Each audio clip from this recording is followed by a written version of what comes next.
In pol je hudič, ko tvoji kupci zahtevajo, da se tvoj avto pelje vsaj tako dobro, kot BMW-jeva petica.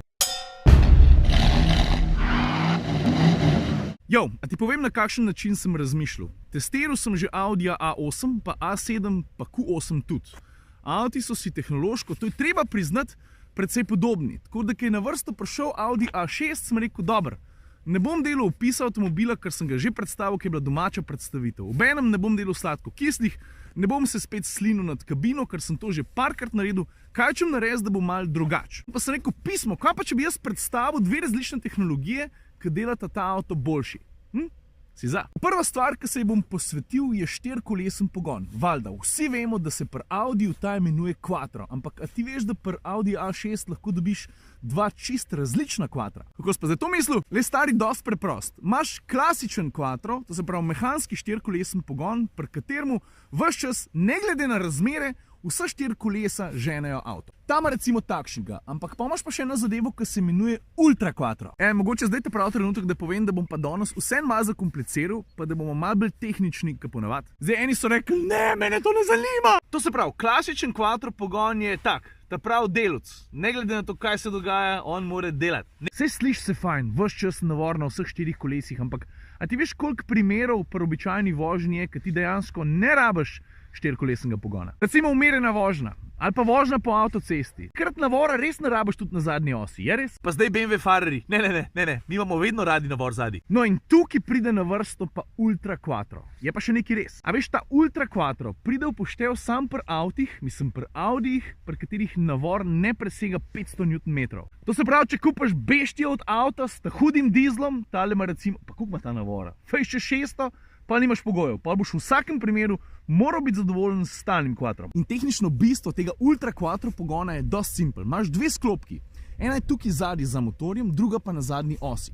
In takrat, ko avto porajta, da ne rabiš štirikolesnega pogona, jih izkorist prvič zato, da izklop delovanje kardanske gredi, to je tista zadeva, una palcata vrteča, ki pelje navor tudi na zadnjo os, pa ustavi tudi delovanje kupenih drugih mehanskih vrtečih delov. A veš, kaj se pa pol zgodi? Ja, prvič, obraba teh delov je skozi življenjski cikl avto vsem malo manjša, drugič pa malo prešparaš. Če ti ne rabiš poganjati kupenih stvari, pomeni, da prešparaš energijo, prešparaš pri gorivu. Audi pravi, da lahko do 3 deci na 100 km. Vem, 3 deci se ne sliši veliko, ampak veš, kupenih sistemov je, ki tako ali drugače varčujejo. Pa se veš, ne, sistem na sistem, pa imaš na koncu razliko. Pa pol lahko avti iz ene v drugo generacijo porabijo manj. Ne samo zato, ker so lažji, tudi zaradi takih ukrepov. Pol je pa valjda spet odvisno od modela. A imaš ti Audi A6 ali imaš Audi A4, tista sklopka na drugi osi je ali 5 ali pa 7 lamelna in ta sklopka je mokra. A veš, kaj to pomeni? Da se te lamele kopajo v olju. A veš, imaš različne sklopke, imaš mokre pa suhe. Recimo 7-stopenjski DSG, ta je suha. Vse skupaj pa nadzira elektronska krmilna enota, avto namreč kontrolira pogon pa stanje, hitrost koles pa kupenih drugih dejavnikov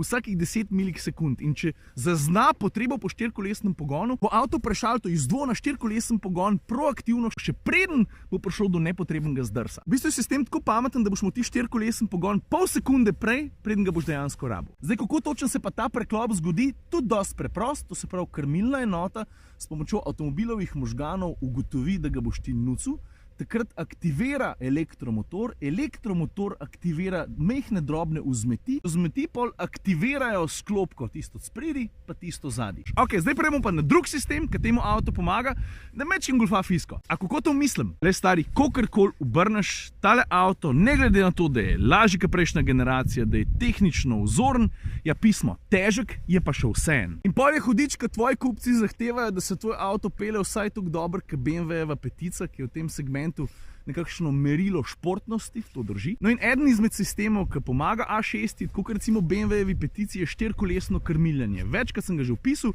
danes ga bom pa pokazal. A veš, zato rad delam na Vranskem, da imam mer pa prostor, kjer lahko kakšne stvari izvedem, stestiram v okolju, ki je za to pravzaprav namenjen. To se pravi, štirikolesno krmiljenje deluje takole. Obračata za par stopinj, sicer sam se tudi zadnji kolesi. Zadnji kolesi se pri nižjih hitrostih, ponovadi tam do 60-70 km/h, pri bolj športnih avtih so te hitrosti še više, obračajo v kontrasmeri sprednjih koles in s tem se ful močno zboljša rajden krog, obračalen krog. Zdaj pri takmu kolosu od avta pa valjda rabiš obračalen krog, ki je čim manjši, da je lažje z njim manevrirati s tem, ker ni placa. Pa še neki sistem tudi približno ni nov, pravzaprav je star desetletja. Te prvo avto, ki ga je v tej sodobni dobi spet pripeljal nazaj v mainstream, je bila Laguna Coupe. No in tudi zato je recimo obračalen krog tega Audija A6 bližji Audiju A3 k Audiju A4.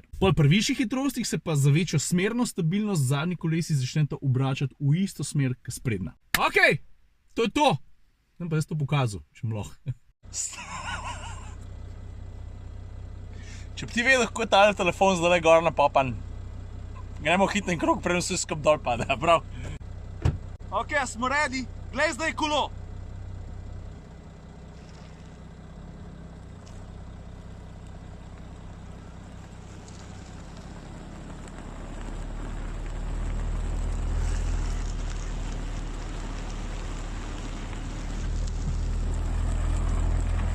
No, vidiš, dobro zgleda, a? Že na mestu, preden sem speljal, se je kolo poravnal pa pripravil na vožnjo naravnost. Si videl?